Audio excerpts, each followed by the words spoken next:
નમસ્કાર વિદ્યાર્થી મિત્રો, ફરી એકવાર તમારું સ્વાગત છે અમારી યુટ્યુબ ચેનલમાં. તો મિત્રો, આજે આપણે વિડીયોમાં ધોરણ 8 માટે પ્રથમ સત્રાંત પરીક્ષાનું સામાજિક વિજ્ઞાનનું આઈએમપી પેપર લઈને આવી ચૂક્યા છીએ. તો સાહેબ તમારે પૂરેપૂરું પેપર સોલ્યુશન જોવાનું છે. આઈએમપી બધા ક્વેશ્ચનો આપણે આમાં કવર કરશું. તો અંત સુધી વિડીયો જોજો. સામાજિક વિજ્ઞાનનો વિષય રહેશે.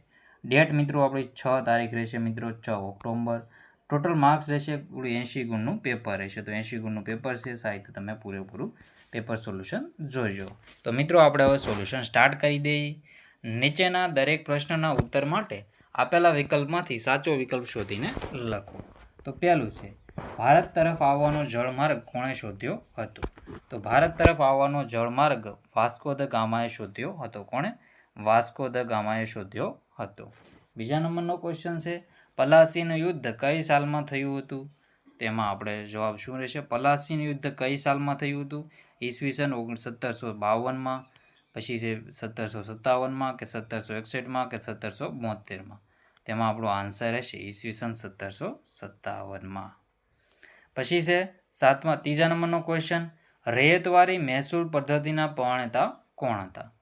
તો રેતવારી મહેસૂલ પદ્ધતિના પ્રણેતા કોણ હતા? તેમાં આપણો આવશે થોમસ મુનરો જવાબ રહેશે. શું જવાબ રહેશે? Thomas Munro. ચોથા નંબરનો ક્વેશ્ચન છે, ગળીનો છોડ કયા પ્રદેશમાં થાય છે? તો ગળીનો છોડ છે એ ગરમ પ્રદેશમાં થતો હોય છે અને રંગ પણ સારો એવો આવતો, એટલે વિદેશમાં અંગ્રેજોને બ્રિટનમાં ગળીની ખૂબ જ માંગ રહેતી. એમાં નીચ પ્રથા ને આપણે જોઈએ તો નીચ પ્રથાને પણ જાણીતી હતી. પાંચમા નંબરનો ક્વેશ્ચન છે, સહાયકારી યોજનાનો જનક કોણ હતો? તો સહાયકારી યોજનાનો જનક કોણ હતો? તેમાં આપણો આન્સર આવશે સી લોર્ડ વેલેસ્લી. પછી છે છઠ્ઠા નંબરનો ક્વેશ્ચન, નીચેના પૈકી કયું સંસાધન વિરલ સંસાધન છે? તો વિરલ સંસાધન આમાં જવાબ આવશે ડી યુરેનિયમ. શું જવાબ આવશે? ડી યુરેનિયમ આપણો આમાં જવાબ રહેશે. તમે જવાબ છે સાહિત્ય ક્વેશ્ચન વાંચી લેજો. બધા ક્વેશ્ચન આન્સર સાહિત્ય જોઈ લેજો. પોઝ કરીને આપણે આગળના ક્વેશ્ચન જોઈ લઈએ હવે. પછી છે, ઉર્જાનો મુખ્ય સ્ત્રોત કયો છે? તો ઉર્જાનો મુખ્ય સ્ત્રોત છે એ સૂર્ય રહેશે. આમાં જવાબ આપણો શું આવશે? સૂર્ય. એમાં આપણો જવાબ આવશે સૂર્ય. પછી છે આઠમા નંબરનું, રાષ્ટ્રપ્રમુખનો હોદ્દાની મુદત કેટલા વર્ષની હોય છે? તેમાં આપણો જવાબ આવશે 5 વર્ષની. કેટલી આવશે? 5 વર્ષ. પછી છે નવમા નંબરનો ક્વેશ્ચન, ભારત ધર્મની દ્રષ્ટિએ કેવું રાષ્ટ્ર છે? તો એમાં આપણો જવાબ રહેશે બિન સાંપ્રદાયિક રાષ્ટ્ર છે.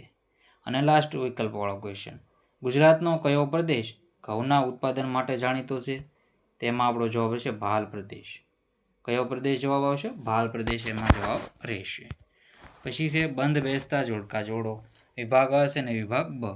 Vasco da Gama, Francisco de Almeida, Alfonso de Albuquerque અને સાગરના સ્વામી. તેમાં આપણે જવાબ ટીક કરી લઈએ મિત્રો. નીચે જવાબ આપેલા છે તેમાં જોઈ તો વાસ્કો દ ગામા તો પોર્ટુગીઝ છે. એમાં શું જવાબ હશે? પોર્ટુગીઝ નાવિક.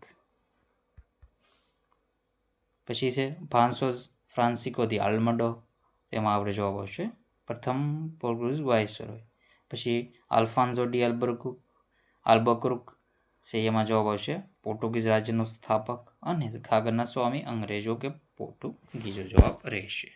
પછી આગળના ક્વેશ્ચન છે એમાં બીજો છે વિભાગ અ અને વિભાગ બ. વિશ્વનો સૌથી મોટો ભૂતાપીય ઉર્જા પ્લાન્ટ. તો એમાં જવાબ આવશે USA. પહેલાનું 5 આવશે. આવશે. ભારતનો ભૂતાપી ઉર્જાનો પ્લાન્ટ તો મણિકરણ. આદર્શ બાયોગેસ પ્લાન્ટ તો મેથાણ અને ગરમ પાણીના જરા. તેમાં આવશે જવાબ આવશે લસુન્દ્રા. તો આવી રીતે તમારે જવાબ કરવાના રહેશે. પોઝ કરીને જે જવાબ પણ આપેલા છે સાહિત્ય તમે જવાબ જોઈ લેજો. પછી છે પ્રશ્ન નંબર 3, નીચેના પ્રશ્નના ઉત્તર 1-2 વાક્યોમાં લખો. તો આને તમે પોઝ કરીને વાંચી લેજો મિત્રો. આધુનિક પોલીસ ખાતાની રચના કોણે કરી હતી? તો આધુનિક પોલીસ ખાતાની રચના એટલે કે રચના ગવર્નર જનરલ લોર્ડ કોર્નવાલિસે કરી હતી. યુરોપની પ્રજાને ભારતીય મરઈ મસાલાની ખૂબ આવશ્યકતા શાથી હતી? તો યુરોપની પ્રજા મહદઅંશે માંસાહારી હોવાથી માંસ સાચવવા માટે તેમને મરી, તજ, સૂંઠ જેવા મરી મસાલાની ખૂબ જ આવશ્યકતા હતી. મુંડા જનજાતિના સમૂહ ક્યાં રહેતા હતા? તેઓ શું વ્યવસાય કરતા હતા? તો મુંડા જનજાતિના સમૂહો વર્તમાન ઝારખંડ રાજ્યના છોટા નાગપુરની આસપાસ રહેતા હતા. તેઓ શિકાર કરવાની અને વન્ય પેદાશો એકઠી વ્યવસાય કરતા હતા. ભારતની ગળીની શી વિશેષતા હતી? તો ભારતની ગળીની વિશેષતા એ હતી કે સુતરાઉ કાપડ ઉપર તેમનો રંગ ચમકતો હોય તે રીતે ઉપસતો હતો. એવો રંગ બીજે કોઈ ગળીમાં ઉપસતો નહીં. રૈયતવારી પદ્ધતિના પ્રણેતા?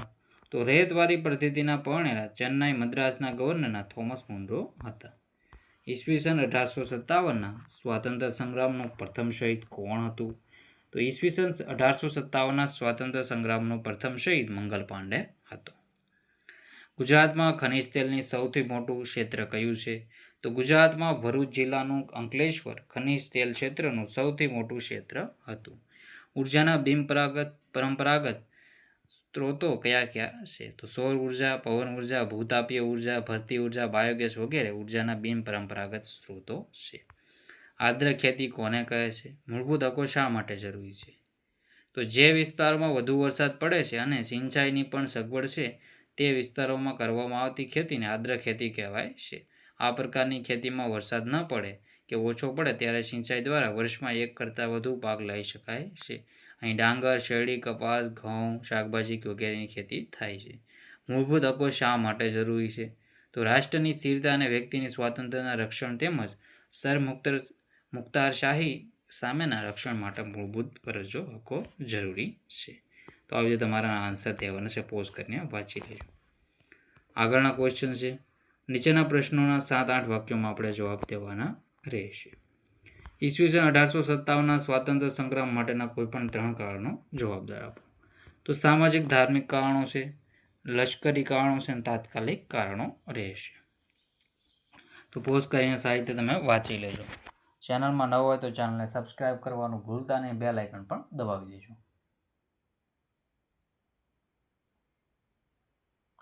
તો એમાં લશ્કરી કારણોમાં આપણે જોઈએ તો અંગ્રેજ સરકાર ભારતીય સૈનિકોનું ભારે શોષણ કરતી હતી.